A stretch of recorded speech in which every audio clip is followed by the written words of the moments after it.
कि वो अपने पंचायत का ड्रीम लक्ष्य, आखिर जो कार्य हो रहा है, लेकिन हम लोग लगातार अब आगे सोचते हैं कि और पंचायत में हम क्या बेहतरी कर सकते हैं, जिससे खास करके देखिए अभी जो हमारे यहाँ प्रॉब्लम है, सबसे ज्यादा प्रॉब्लम है घरेलू उद्योग।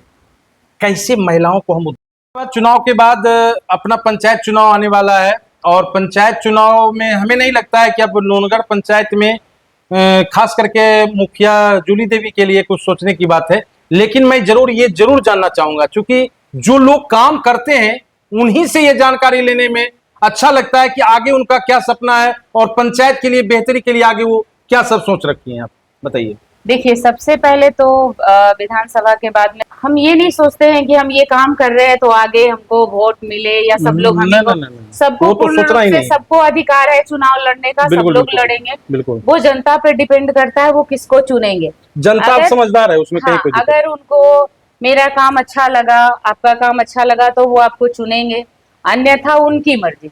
ये तो जनता का स्वतंत्र है, वो तो स्वतंत्र है। और बाकी चुनाव लड़ने की बात है तो अगर सीट रही तो चुनाव जरूर लड़ेंगे, और अगर सीट में बदलाव हुआ तो फिर आगे देखा जाएगा। क्या फर्क पड़ता है, परसिमन चेंज भी अगर होता है तो कहीं न कहीं सीट आपका बन ही जाएगा।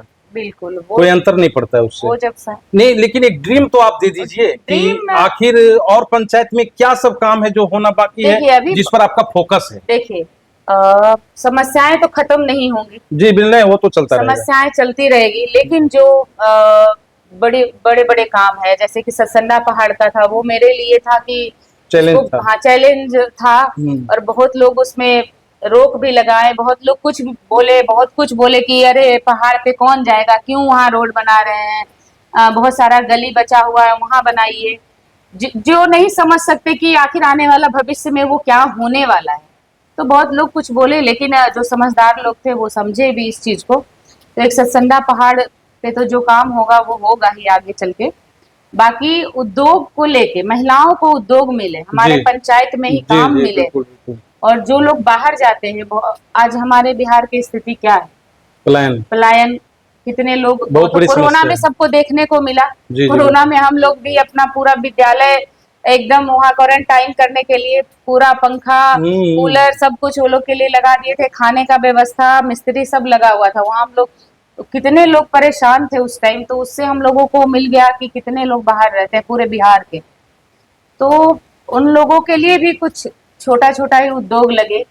जैसे महिला विकास में भी आप है ना। हाँ। महिला विकास मंच में आप हैं और अच्छा कार्य भी कर रही हैं, आप महिलाओं के लिए आवाज उठा रही हैं, तो ऐसे ट्रस्ट, ऐसे एनजीओ भी बहुत सारे हैं जो महिलाओं के लिए काम कर रही है, महिलाओं के लिए छोटा उद्योग डेवलप कर रही है, तो उससे भी हम उसको भी आमंत्रित करके हम अपने पंचायत को डेवलप करवा सकते हैं। बिल्कुल, अभी वो जैसे जिस मंच से हैं तो उसमें भी कार्य चल रहा है, धीरे धीरे चल रहा है, और किसी चीज को करने के लिए तो सबसे पहले तो आर्थिक रूप से तो आपको ये होना पड़ेगा, तभी आप दूसरा कार्य को अच्छे से कर सकते हैं। तो वहाँ बात चल रही है, और बाकी सरकारी योजनाएं जो भी है, अगर वैसी कोई योजना आती है तो बात हमारी हुई है मैडम से, एक है हमारी मैडम, तो कि हमारे पंचायत में कोई ऐसा उद्योग लगे जो कि हमारे पंचायत की महिलाएं उसमें कार्य करें और आर्थिक रूप से मजबूत हो। बिल्कुल, जैसे देखिए स्वयं सहायता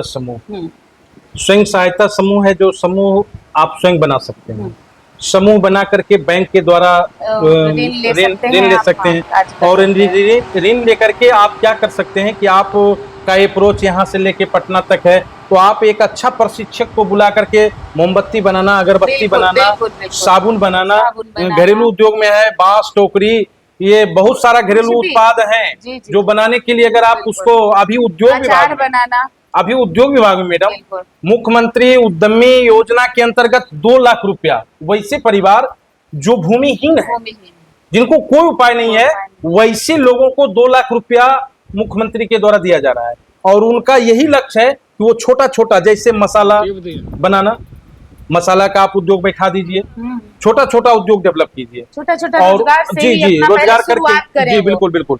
तो ये सारा चीज को भी स्किल डेवलप करके आप पंचायत को डेवलप कर सकते हैं, इसमें कहीं कोई दो राय नहीं, आर्थिक रूप से मजबूत बना सकते हैं। हमें लगता है कि आप पंचायत में सबसे ज्यादा उसी चीज का फोकस करने की आवश्यकता है। बिल्कुल, चूंकि अभी तक जो पंचायत में चल रहा है ट्रेडिशनल कार्य चल रहा है, माने परंपरागत, हमारे पिताजी खेती कर रहे थे, मजदूरी कर रहे थे, तो हम भी कर रहे हैं, समझ रहे हैं ना बात को। इसको थोड़ा सा चेंज करने की आवश्यकता है।